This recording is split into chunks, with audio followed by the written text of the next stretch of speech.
There's a lot, regardless of the competition you're playing. Well, they've always been difficult to play against. I mean, there's no, it doesn't matter whether they're playing their first game or their 17th game or their 18th game. It doesn't really matter. You know, they have a style of play that's difficult to play against. You know, they try to control the tempo. They want to make it a low-scoring game. They want you to play at their pace.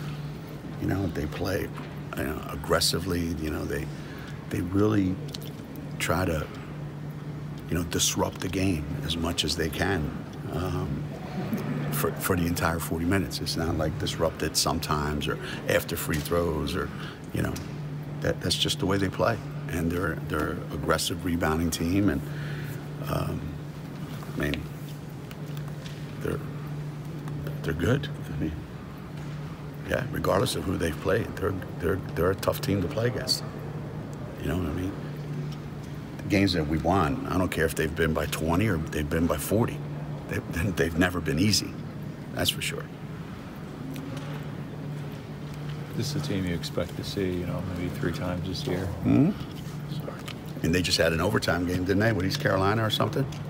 So anything's possible, in our league. It seems to me, South Florida played at home. Wasn't the same team that played us, right? So, it just taking one game at a time, We got them tomorrow, and then we'll see what happens after that.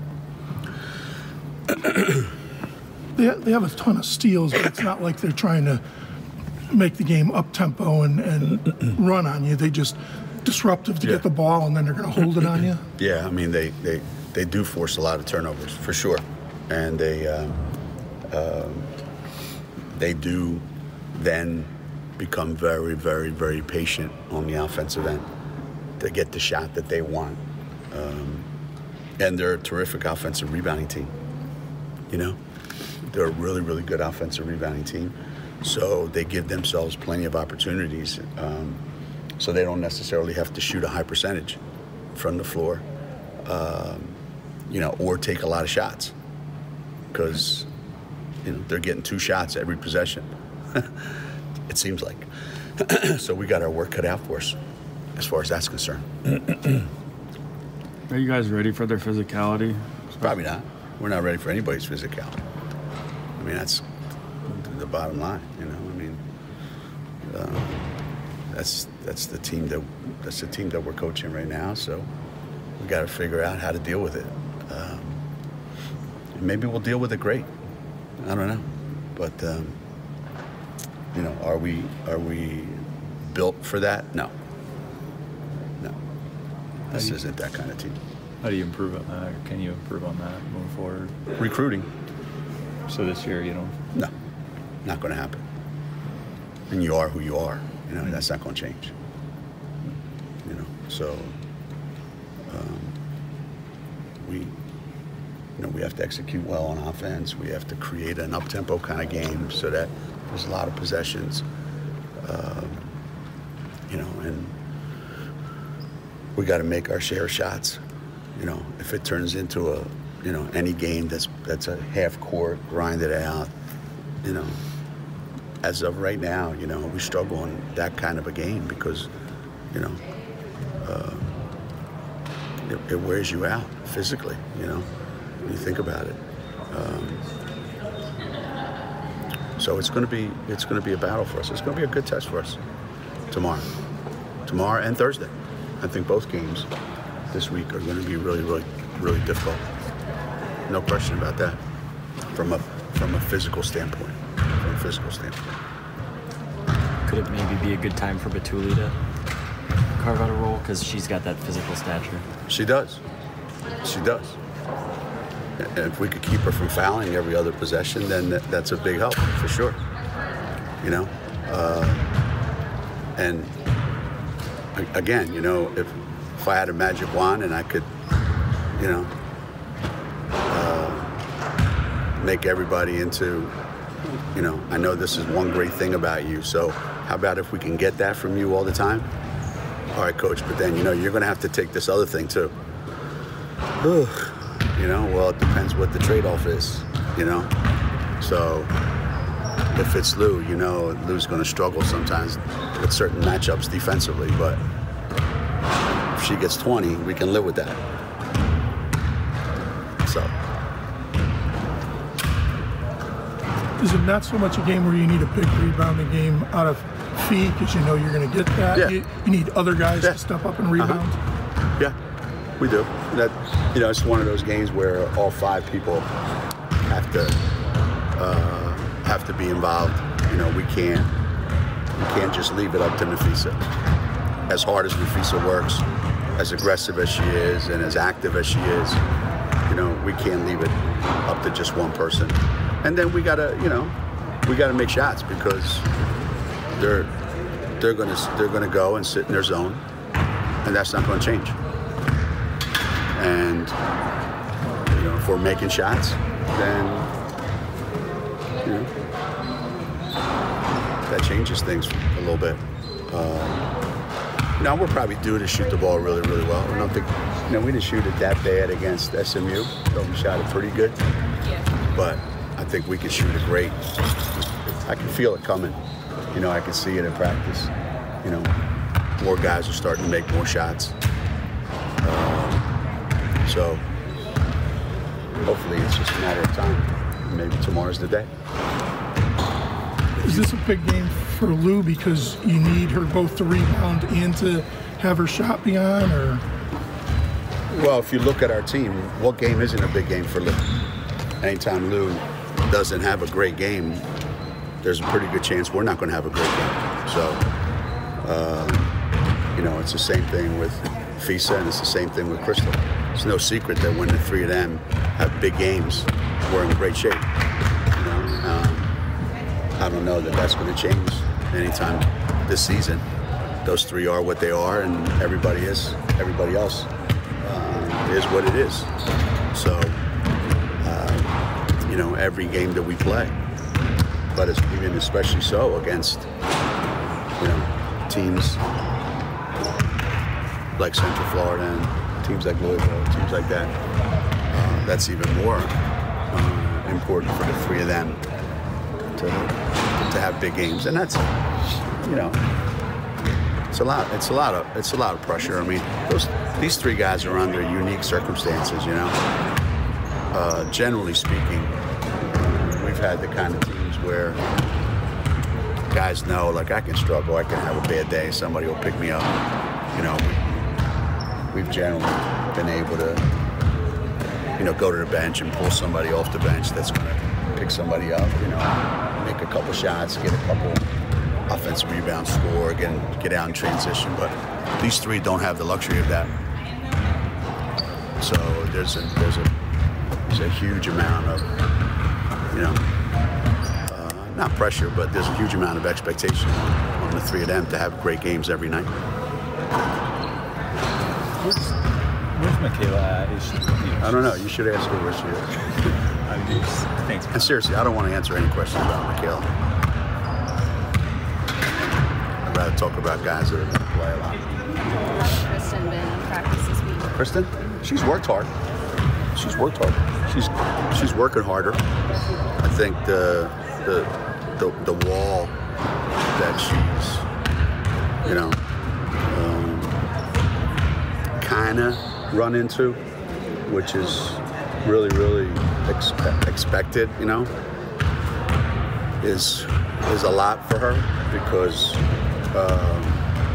it all kind of comes together where, okay, well, I'm struggling with what? I'm struggling with my conditioning, or I'm struggling with mentally.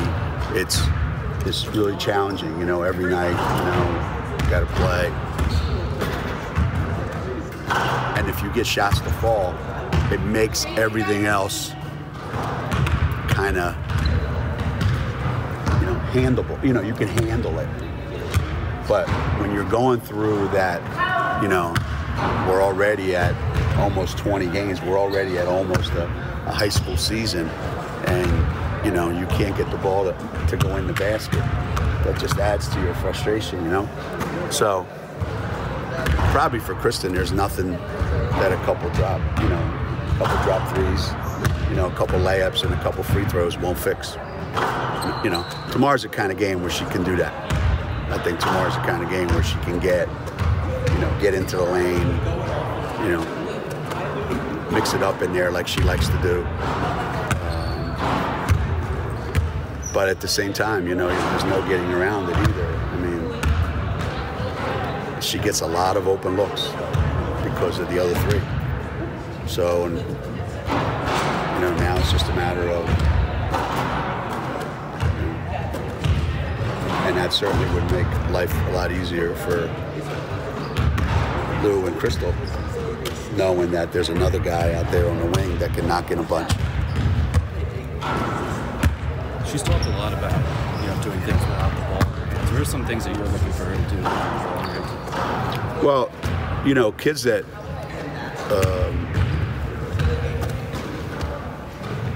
and I think this is the case no matter what, no matter where. I think kids that come to college and they are so used to having the ball in their hands, and the entire offense is geared towards them. They have a tendency to stand and watch when the game's being played because they don't have it. I saw that when I was coaching the Olympic team. You're coaching guys that are all-stars and they're the best player on their team, and all of a sudden you put them with 11 other all-stars, and when they don't have the ball, they're kind of like, I'm not usually in this situation on my team. So cutting hard without the ball, setting a great screen for somebody, getting involved defensively and creating some opportunities for yourself. Go get an offensive rebound. Things that, generally speaking, you don't necessarily, have a lot of experience doing. Those are kinds of things that, I think catch up with you when you're a freshman. You compared you said Kristen reminded you of Stewie at this point in your career on your show. So does this season remind you of Stewie's freshman year at all? Where you kind of had growing pains and then...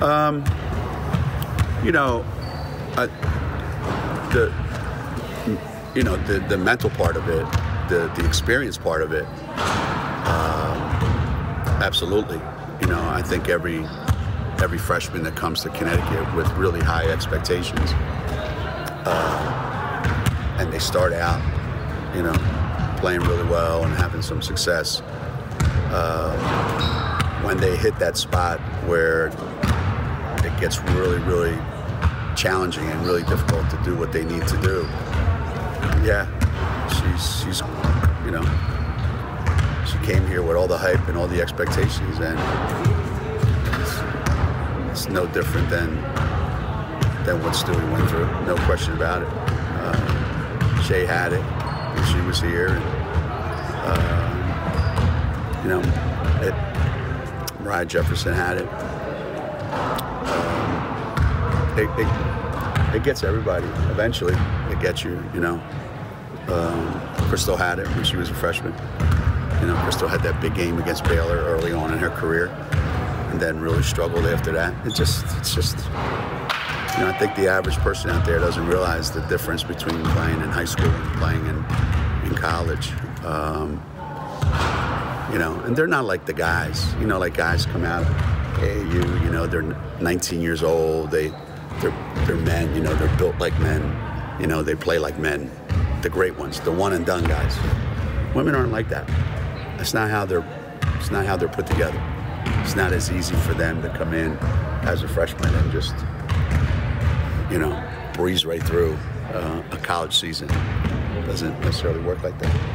Do you hold out a lot of hope for Kristen, though? Because when she came in, you talked about there being a real genuine confidence about her, not false bravado, that she truly believed in herself. Just a good game or a week of good practices could turn everything around?